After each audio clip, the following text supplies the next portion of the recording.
नमस्कार, आदाब। Red mic दुनिया में आपका स्वागत है। मैं हूं सौरभ कुमार शाही। मशहूर दार्शनिक और वॉर स्ट्रेटेजिस्ट चीन के सुन त्सू ने एक बात बहुत अच्छी बात कही। उन्होंने कहा कि अगर तुम खुद को पहचानते हो और दुश्मन को भी जानते हो तो तुम्हें 100 लड़ाइयों के रिजल्ट की चिंता नहीं करनी पड़ेगी। अगर तुम खुद को जानते हो लेकिन दुश्मन को नहीं जानते तो 50-50 है, कभी तुम जीतोगे कभी तुम हारोगे। अगर तुम खुद को भी नहीं जानते और अपने दुश्मन को भी नहीं जानते तो हर बार तुम्हारी मात होगी। चीन के बड़े स्ट्रेटजिस्ट थे। चीन की पूरी स्ट्रेटजी उनके बेसिस पे, यानी उनके जो थियरीज़ है उसको बेस बना के बनाई गई है।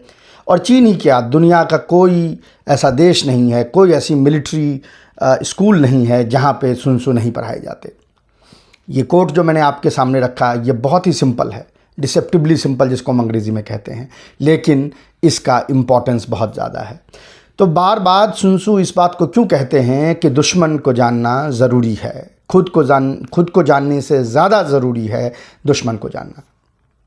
वो इसलिए क्योंकि जब तक आप उसको नहीं जानेंगे आप अपनी टैक्टिक, आप अपनी स्ट्रेटजी प्लान नहीं कर सकते। आज का एपिसोड हम इसी बिंदु पे लेके आ रहे हैं।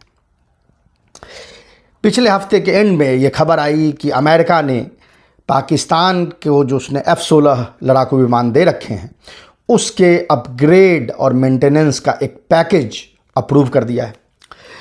इस पैकेज की टोटल वैल्यू $686 मिलियन है और ये कई साल से निगोशिएशन में थी। कुछ साल पहले ये अटक गई थी, लेकिन अब इसकी अप्रूवल मिल गई है। कैसे पता चलता है अप्रूवल मिल गई है? क्योंकि जो डिपार्टमेंट ऑफ डिफेंस है अमेरिका का, उसका जो वो ऑर्गेनाइजेशन जो इस पैकेज को इम्प्लीमेंट करेगा वो 30 दिन का मोहलत देता है कांग्रेस को, यानी वहाँ के पार्लियामेंट को, कि वो इस पे अगर उनको कुछ प्रॉब्लम है, अगर उनको कोई विरोध करना है, कुछ भी करना है तो वो इस पे कर सकते हैं।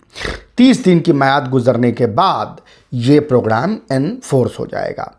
3 दिसंबर को ये लेटर जो है वो भेजा है इस ऑर्गेनाइजेशन ने कांग्रेस को और कहा है कि आपको अगर कोई प्रॉब्लम है, अगर आप में कोई शिकवा शिकायत है तो आप इसमें हमें बता सकते हैं। अब इसके बाद कई तरह की कमेंट्रीज़ जो हैं वो आ रही हैं। इंडिया में ऑफ कोर्स बहुत सारी कमेंट्रीज़, वो अंग्रेज़ी में हम जिसको बोलते हैं कोप वाली कमेंट्री है, यानी अगेन वो दुश्मन की कैपेबिलिटी बढ़ रही है, इसको मानने को तैयार नहीं है। और यानी आपको वार्म फज़ी फीलिंग लाने के लिए, क्रिसमस और न्यू ईयर का टाइम भी हो गया तो वार्म फज़ी फीलिंग का टाइम है, तो आपको कहेंगे कि नहीं ये कोई इम्पोर्टेंट नहीं है, इससे कोई फ़ायदा नहीं होगा। ऐसे भी कमेंट्री कहीं पे पड़ी कि अमेरिका ने तो ठग लिया है, सबसे एडवांस्ड वाला उनको दिया नहीं। ये सारी चीज़ें जो हैं उसको एक तरफ रख दीजिए। ये वो लोग हैं जिनको ना अपनी जानकारी है ना दुश्मनों की जानकारी है, और यही रीज़न है कि फिर ये रोते फिरते हैं। हम आज आपके पास इसको ब्रेक डाउन करेंगे, इस पूरे पैकेज को, और आपको समझाएंगे कि ये क्या पाकिस्तान को दिया है अमेरिका ने और ये क्यों ख़तरनाक भारत के लिए साबित हो सकता है। जो रियल फाइटर्स हैं, जो रियल फौजी हैं, वो जाहिर है कि इसको लेके परेशान हैं, सकते में हैं। जिन्हें कीबोर्ड पे लड़ना है, जिनको रास्ते में सिर्फ झंडे लहराने हैं, वो आपको कहेंगे कि ये कोई बहुत बड़ा मसला नहीं है, यानी दुश्मन को कमतर आंकने की कोशिश करेंगे। सुन त्सू ने कहा था कमतर ना आंकिए। चलिए तो इसको ब्रेक डाउन करते हैं, ये क्या है पैकेज। तो अव्वल तो ये है कि पहले थोड़ी हिस्ट्री जान लें कि पाकिस्तान के जो F-16 लड़ाकू विमान उड़ाता है उसकी हिस्ट्री क्या है। तो उसकी हिस्ट्री वियतनाम वॉर के वक्त तक जाती है। वियतनाम वॉर के दौरान अमेरिकन जो फाइटर जेट्स थे वो हेवियर थे और वो जिसको हम कहते हैं लंबरिंग थे।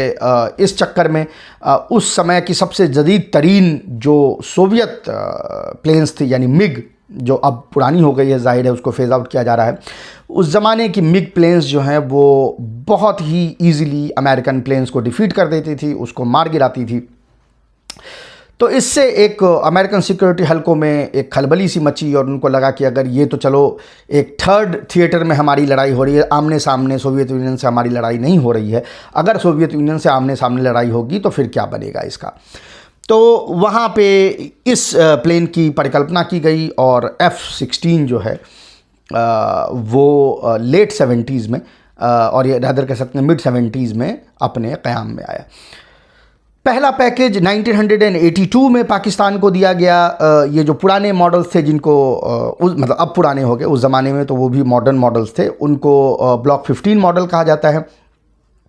याद रहे कि अफ़गानिस्तान में जब सोवियत यूनियन का दखल हुआ और वहाँ जो लड़ाई हुई उसमें जो वेस्ट की मदद पाकिस्तान ने की थी, उसके एवज ये जो है उनको प्लेन्स जो हैं प्रोवाइड की गई थी। ये 1982 में उस ज़माने के हिसाब से जदीद तरीन, जैसा मैंने कहा, प्लेन्स थी। इसमें AIM-8P और AIM-9L air to air missiles लगे हुए थे जो कि बहुत ही घातक थे।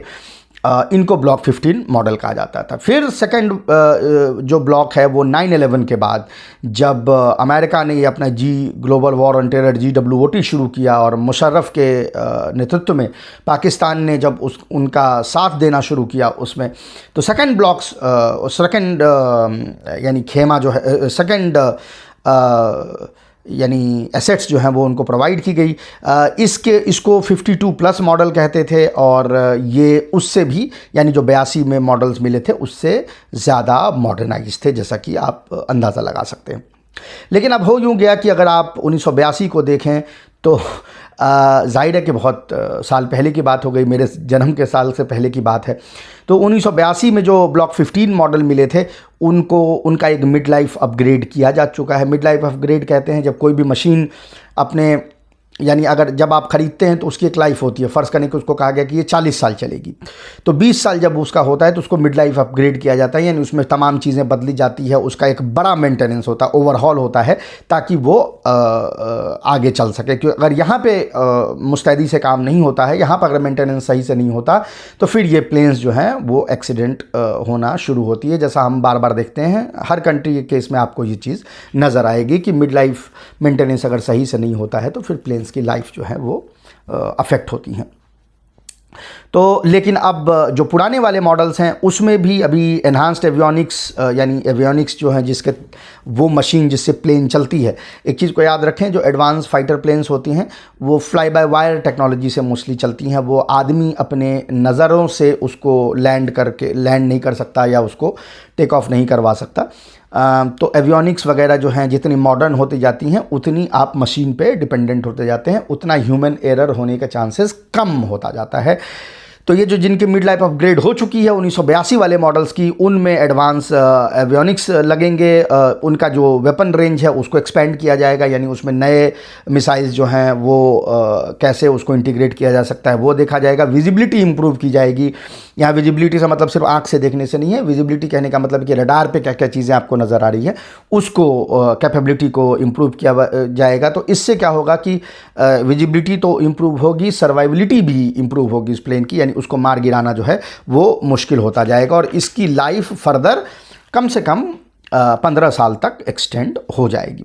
जो दूसरा ब्लॉक है, जो दूसरा हिस्सा है, यानी जिसको ब्लॉक 52+ मॉडल कहते हैं, जो 9/11 के बाद पाकिस्तान को मिला था, उसमें भी ये चीज़ें होंगी। उसको भी अपग्रेड किया जाएगा और वो आपको उसकी लाइफ को फर्दर 20 साल तक बढ़ाएगा। यानी अभी ये यानी सिक्योरिटी हल्कों से एक खबर है कि 2040 तक ये अब प्लेन्स जो हैं वो फिट फाट हो जाएंगे, मतलब यानी इनको यूज जो है अगले कई सालों तक 2040 तक इनको किया जा सकता है। अभी 2025 चल रहा है तो इन्हें 15 साल कम अज़ कम और 20 साल भी ये हो सकता है, यानी जो बाद वाले मॉडल हैं उसको और फर्दर 5 इयर्स इसके आगे बनाया जा सकता है।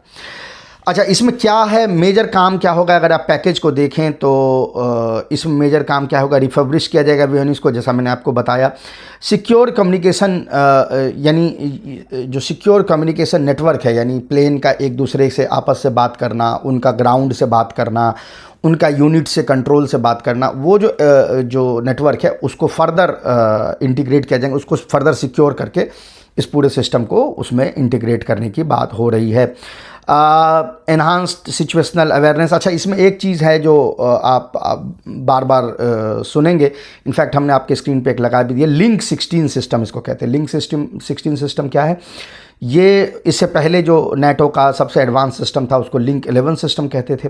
उसके बाद उन्होंने 2 और फर्दर सिस्टम बनाए हैं, लिंक 16 और लिंक 22। कुछ इंडियन मीडिया आपको ये कहती हुई नज़र आएगी कि हाँ हाँ हाँ हाँ उनको सबसे मॉडर्न वाला ना लिंक 22 नहीं दिया, उनको ठग लिया। ये सब बेवकूफ़ाना बात है। लिंक 16, लिंक 11 जो अभी प्लेन्स यूज कर रही हैं पाकिस्तान में, उससे मेजर इम्प्रूवमेंट है। अगेन दुश्मन को जानेंगे तभी उससे लड़ पाएंगे।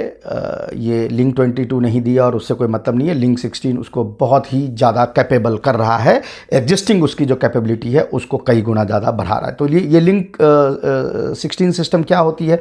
बेसिकली क्या होता है कि कम्युनिकेशन सिस्टम है जिससे कि सिचुएशनल अवेयरनेस पायलट की जो है ज़्यादा होती है और वो रियल टाइम में उसको डेटा मिलता रहता है। यानी फ़र्ज़ करें कि आपकी ग्राउंड यूनिट कोई चीज़ देख रही है, उसके पास एक टैक्टिकल पिक्चर है, आपका कमांड कंट्रोल जो है उसके पास एक टैक्टिकल पिक्चर है, और जो पायलट है उसके पास एक टैक्टिकल पिक्चर है। तो इन सारे इन्फॉर्मेशन को एक दूसरे को पास करने से क्या होता है कि डिफरेंट टैक्टिकल सिचुएशनल अवेयरनेस को आप एक साथ मिलाकर एक ऑपरेशनल अवेयरनेस को बढ़ाते हैं। यानी आपको जैसे फ़र्ज़ करें कि ग्राउंड यूनिट को लग रहा है कि कोई प्लेन कहीं से आ रही है, दूसरी तरफ से आ रही है, या एनिमी का कोई जो सरफेस टू एयर मिसाइल, वो अगर मिसाइल है सरफेस टू एयर कहीं दूसरी तरफ उसकी कोई पोजीशन जो है उनको पता चली है, तो तुरंत आपको इंफॉर्मेशन प्रोवाइड किया जाएगा। यानी basically in ground units, command and control और पायलट के दरमियान में रियल टाइम डेटा ट्रांसफ़र होगा। दूसरा ये कि पिछली जो टेक्नोलॉजी थी उससे इस टेक्नोलॉजी में एक इजाफा ये है कि ये ज़्यादा एडवांस्ड है, इसको इलेक्ट्रॉनिक वॉरफेयर से तोड़ना भी ज़्यादा मुश्किल है पिछले यानी लिंक 11 जो इसमें लगा हुआ था वो। हाँ, लिंक 22 जो सबसे जदीद तरीन है और जिसको अमेरिका जो है वो कुछ ही कंट्रीज़ को उन्होंने सप्लाई की है, वो इसको और फर्दर एनहांस करता है। वो जैसे लिंक 16 जो है वो सिविलियन फ्रिक्वेंसी यूज करती है, वो बिल्कुल ही मिलिट्री फ्रिक्वेंसी यूज करता है, यानी उसको इलेक्ट्रॉनिक वॉरफेयर से जैम करना और मुश्किल हो जाएगा। लेकिन इसका मतलब ये नहीं कि लिंक 16 जिसमें लगी हुई है उसको बड़ी आसानी से आप कोई जैम कर सकते हैं, बहुत मुश्किल है। लिंक 11 को ही जैम करना मुश्किल था, तो लिंक 16 ये हमारे लिए ख़तरे की बात है, भारतीय एयरफोर्स के लिए ख़तरे की बात है। दूसरा ये कि लिंक 22 जो टेक्नोलॉजी है उसकी यूज तब होती है जब आप हज़ारों किलोमीटर दूर के ऑपरेशंस कर रहे हैं। भारत पाकिस्तान के केस में याद रखें कि हमारे डिस्टेंसेस बहुत ज़्यादा नहीं हैं, यहाँ पे लिंक 16 बहुत इफेक्टिवली काम कर सकता है। ये हमारे लिए ख़तरे का सबब है, इसको समझने की बहुत ज़रूरत है। ये जो कोप आर्टिकल्स होते हैं उस पर ना जाएं। अच्छा, और क्या करता है ये कि जैसा मैंने कहा डेटा शेयरिंग रियल टाइम है, यानी उसी समय अगर ग्राउंड यूनिट ने आपका कुछ देखा या कमांड कंट्रोल को कोई इन्फॉर्मेशन पहुंचानी है तो वो उसी समय आपको पहुंचा देगी। अच्छा, इससे क्या होता है कि इम्प्रूव्ड कोऑर्डिनेशन होता है। ये जो जिसको हम कहते हैं ना कि कॉम्प्लेक्स ऑपरेशनल थिएटर है, 50-50 प्लेन एक दूसरे को टारगेट कर रही हैं, उसमें ये कोऑर्डिनेशन को फर्दर इम्प्रूव करता है। याद रखें लिंक 16 जो है वो लाइन ऑफ साइट कम्युनिकेशन के लिए होता है, link 22 beyond line of site communication के लिए है। तो जाहिर है लिंक 22 बहुत एडवांस्ड है, लेकिन हमें यहाँ देखना होगा कि ज़रूरत किसकी है। यानी अगर भारत पाकिस्तान में लाइन ऑफ साइट वाला जो यानी हम अगर डॉग फाइट कर रहे हैं या हम एनिमी को टारगेट कर रहे हैं तो हमारे यहाँ लाइन ऑफ साइट जो कम्युनिकेशन है वो ज़्यादा इंपॉर्टेंट होती है। तो उसमें लिंक 16 जो है वो पाकिस्तान को एक बहुत बड़ा शॉट इन द आर्म जिसको हम कहते हैं अंग्रेज़ी में, वो प्रोवाइड कर रहा है। ये हमारे लिए अच्छी खबर नहीं है। और इसमें क्या दिया गया है, इसमें MK82 inert 500 pound general purpose bomb दिए गए हैं। यानी ये बॉम्ब जो है खाली होते हैं, इसमें सीमेंट वगैरह भरा होता है। ये बेसिकली प्रैक्टिस के लिए होता है कि आप प्रैक्टिस कर सके कि आप ये बॉम्ब फेंक सकते हैं। अगर इसका इंटीग्रेशन उसमें हो जाता है, जब प्रैक्टिस कंप्लीट हो जाती है, तो जिन देशों के पास अपने बॉम्ब हैं वो अगर इसी यानी उसके स्पेसिफिकेशन इसी बॉम्ब की तरह हैं तो उन प्लेन्स पे अपने बॉम्ब आप यूज़ कर सकते हैं। तो इसमें वो भी यानी वो प्रैक्टिस वाले बॉम्ब जो हैं, खाली बॉम्ब जो हैं वो दिए गए हैं। और इसीलिए अमेरिका ने ये पहले ही यानी भारत के रिएक्शन रद्द अमल को मद्देनज़र रखते हुए अमेरिका ने पहले ही ये बात कही कि इससे बैलेंस ऑफ पावर जो है वो रीजन का नहीं जो है डिस्टर्ब होगा, क्योंकि कोई ऑफेंसिव वेपन्स जो हैं इसमें इस पैकेज के अंतर्गत नहीं दिए गए हैं। जो पहले से चीज़ें प्रोवाइड की गई थी, इसका एक हिस्सा अभी फरवरी मार्च महीने में हो गया था, जिसमें 397 मिलियन का एक पैकेज जो है वो मेंटेनेंस पैकेज जो है वो ऑलरेडी जो है वो ऑनगोइंग है इवन एज वी स्पीक, और 120 advance medium range air to air missiles AMRAAM जो है वो पाकिस्तान को प्रोवाइड की गई है। लेकिन इसको लेके भारत का अभी तक बहुत ओपन रद्द-ए-अमल नहीं आया है। जाहिर है कि अलग अलग हलकों से इसको लेके विरोध जो है वो देखना पड़ रहा है।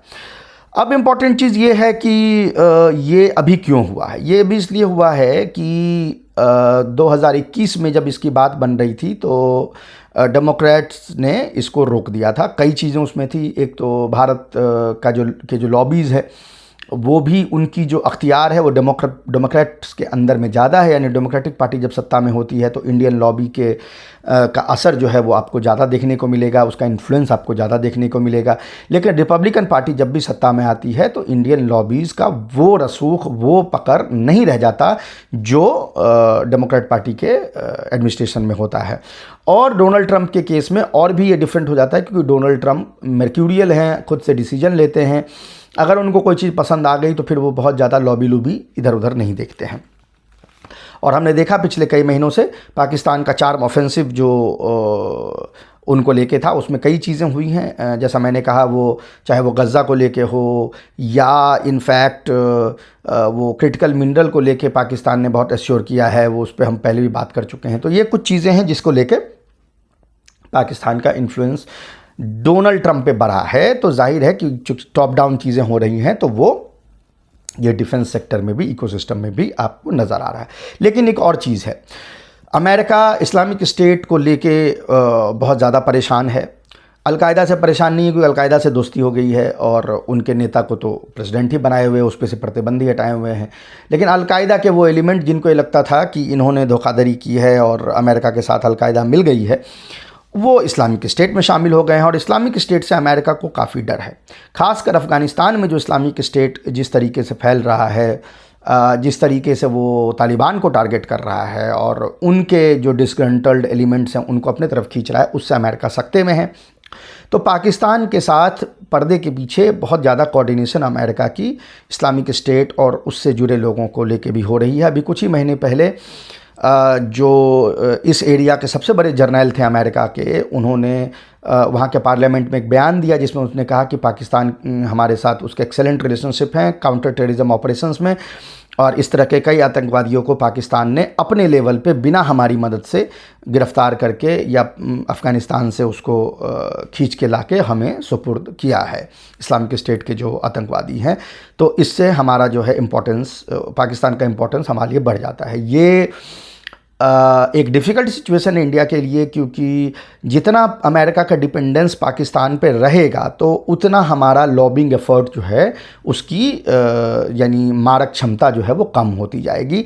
और ये चीज़ यहाँ पे नज़र आया है कि हमारे तमाम प्रोटेस्टेशन के बावजूद, तमाम लॉबिंग एफ़र्ट के बावजूद ये अभी एक डील जो है वो होने के कगार पे, हालांकि टेक्निकली अभी हुई नहीं है। हो सकता है एक महीने में मूड बदल जाए डोनाल्ड ट्रंप का तो इससे विड्रॉ भी कर जाए, ऐसा भी हो सकता है। या हो सकता है हमारी लॉबी एफर्ट जो है वो इसको विड्रॉ कर दे, लेकिन चांसेस अभी अब कम नज़र आ रहे हैं। ऐसा लग रहा है कि मोर और लेस ये हो गया है, लेकिन there are many a miss between the cup and the lips. इसके अलावा और क्या ध्यान रखने वाली बात है, दूसरी बात ये है कि 2021 में जब ये डील अटकी थी तो उसका एक रीज़न ये भी था कि अमेरिका का बड़ा प्रेशर था पाकिस्तान के ऊपर में कि इमरान खान को यहाँ से भगाओ, क्योंकि अमेरिका ने जो काउंटर टेरर ऑपरेशंस थे उसके लिए मदद मांगी थी पाकिस्तान से। और आपको याद होगा वो फेमस इंटरव्यू जिसमें इमरान खान ने एब्सोल्युटली नॉट जो है वो कहा था। तो अब इमरान खान जेल में हैं और उनके अख्तियार के जर्नैल वगैरह भी जेल में हैं, उनके जिन जर्नैलों की उनसे शनासाई थी वो भी जेल में हैं। तो अब वो रास्ता खाली हो गया है, यानी अमेरिका और पाकिस्तान के दरमियान जो एक हर्डल था उस हर्डल को जेल में पाकिस्तानियों ने डाल दिया है, एस्टेब्लिशमेंट ने। तो अब मेजर हर्डल कोई अमेरिका और पाकिस्तान के बीच नहीं दिखता।